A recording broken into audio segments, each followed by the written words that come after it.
Hello, hello, hello. My name is Samantha Francis, FemmePOWER educator, and your favorite no-nonsense mentor, and also founder of the Spiritual Studio London, Learn Then Earn Academy for spiritual, holistic, and psychic professionals.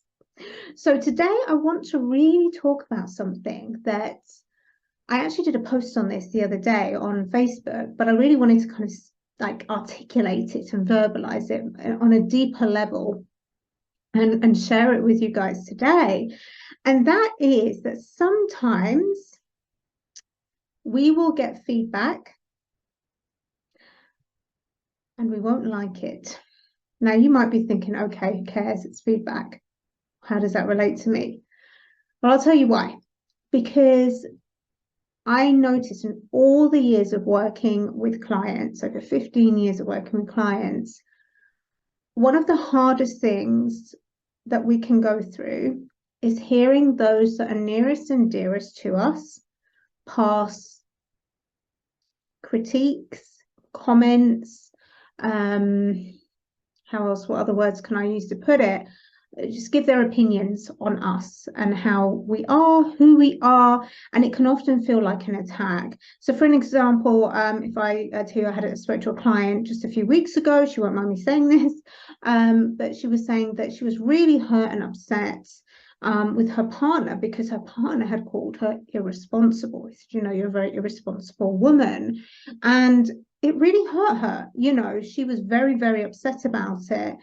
But the thing is, and this is why I teach about communication as well, is that often when we get critiqued, when we get people's opinions, it's the delivery that often blocks us from hearing the message. So when we get feedback, I like the word feedback, by the way, because I think everything is feedback. I think we should all kind of have a space open to just kind of hear and listen to what people say about us and then use our discernment as to whether or not we want to take that on board. I'm not in any way, this is disclaimer, I'm not saying, listen, you must listen to every critique and every opinion out there. No, you still use discernment with things, okay? But the thing is, when we're getting feedback and when it's common feedback, as in more than one person is saying this, when it's something that's actually been mentioned a few times over a period of time, it is so empowering to be able to take a step back and go, actually, let me really look at this. But it's hard to do that when we feel under attack. The thing is, often we'll feel under attack because it's actually hit a nerve, because deep down, we know that there's truth in it. But the delivery of the feedback is what can hurt the most. So often when people give us feedback or give us their opinions, it's often not really said in a very nice way or a constructive way. It can often be said in anger. It can be said in a way that can feel quite snide, in ways that feel that maybe they're trying to put you down. And so we hook onto the feeling we get from the delivery and cut ourselves off from fully receiving the message. But it's the message that we need. It's the message that we need. And this is why I teach women with the motto, she who goes inward first, okay? So when we receive something from someone, regardless of the delivery, it's so important that we're able to sit with it, not overthink it, just sit with it, feel into it, and actually be open and expanded enough to say, actually, is there some truth here? Does this hurt because the person said it? Does this hurt because they shouted at me when they said it? Or does this hurt because actually I know this is true and I'm struggling with it? Because I hear it a lot. I hear it with a lot of clients. And as the external person working with the client, a lot of the time I will be in agreement with the feedback they've been given, not the delivery, but the agreement with the message. And, when you allow yourself to receive the message, you set yourself free from suffering. So if we take the example of you're an irresponsible woman, what actually unfolded was an argument. I'm not irresponsible. How could you say this about me? How are you so cruel? You know, you're my partner. You're supposed to be there for me. All the things. And that's where we're in a reactive place where a nerve has been hit. But if we were in a responsive place, if somebody said to me, Samantha, you're very responsible, I would actually be curious to know why they felt that. So I would ask, I'll say, okay, I hear you. May I ask what brought you to that conclusion? Why have you formed that opinion? They would tell me, hopefully, if they communicate effectively. And then I have an opportunity to sit with that and actually think, maybe that was a little bit correct. Maybe I didn't show up as my best self there. Maybe I'm in agreement with that. Maybe I don't like the way it was delivered. Maybe I felt that a bit attacked. However, I can feel attacked and I can still hear the message and agree with the message. But that takes practice. That takes practice. I can also hear the message and I can also ask for help. I can say, yeah, you're absolutely right. You know, I haven't been responsible with money recently, or I haven't been responsible with getting things done. You know, maybe I need some support with that. Would you be open to hearing my needs? That requires more vulnerability. And a lot of women struggle with that. A lot of women struggle with hearing what's going on, hearing the message, and then feeling safe enough to be vulnerable, to say, actually, here's what I need. I have been struggling. It's not easy. Not everyone can do it. And this is why you have to learn how to communicate. You have to master communication. I still have to master communication. We have to bring awareness to ourselves, awareness to who we are, to how we're operating. Because the truth is, we can only see from a particular lens. This is why people reach out for support. This is why I'm a mentor, because I can see the things that you can't. I can see how you're operating because you can't, because this has been your default the whole time. So you're just going about things like they always have been. That's normal to you. Whereas if I see you doing certain things that actually is creating more pain and more problems for you and actually reigniting the belief of struggle, it's my job to point that out to you. And our nearest and dearest will do it as well. Often we think like our partners are against us or our families are against us. And that's not the case with everyone. The majority of the time, in my experience, they say things because they care, but the delivery needs tweaking sometimes. So often it's not a case of, oh, you know, my husband, you know, he's stressing me out, he's saying all these things, he's not supporting me, you know. It's not just that. It's also incorporated with, I actually haven't been asking for help. Or my husband has been trying to speak to me, but I've been feeling really reactive. I've been feeling really vulnerable.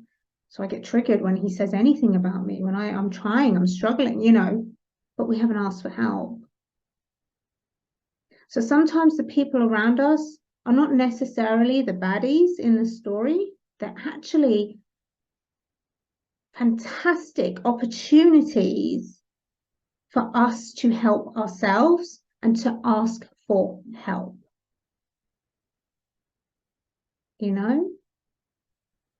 And often, like I say, it's not a case of those closest to us are trying to kick us while we're down.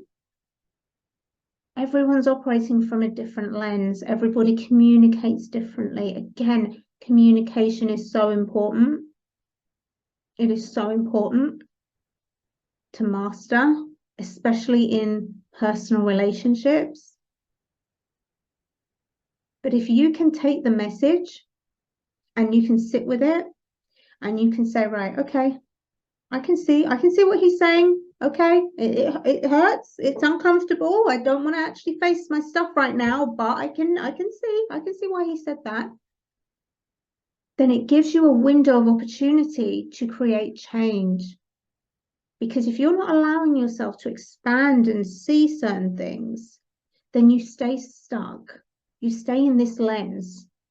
I don't want to see anything outside of it. I'm just going to stay here, right? And then when you expand, your life expands. But for often, like I say, with a lot of clients, when they hear anything back, it feels like a personal attack. I'm not, their inner talk starts and it's like, I'm not good enough. I failed again. I can't get it right. All of these things. And guess what? All of these things circulate in my mind too. Less now than they did maybe 10, 15 years ago, but they circulate in my mind too, because I've spent my whole life not feeling enough. And I've only learned how to create that feeling of safety and enoughness in my 30s. So they will pop up every now and again. But I use my discernment and I say, okay, let's keep it real with myself. Let's be real. Have I shown up for myself? Have they got a point? Maybe they do.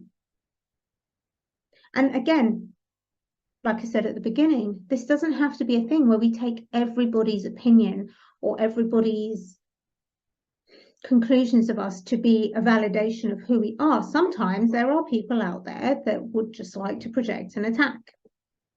That's the truth. I think we all know at least one person like that, or to put you down because they're not feeling good. So again, this is where the relationship with yourself is so important, because you've got to know or reach a stage where you can understand yourself enough to say, actually, that's not true.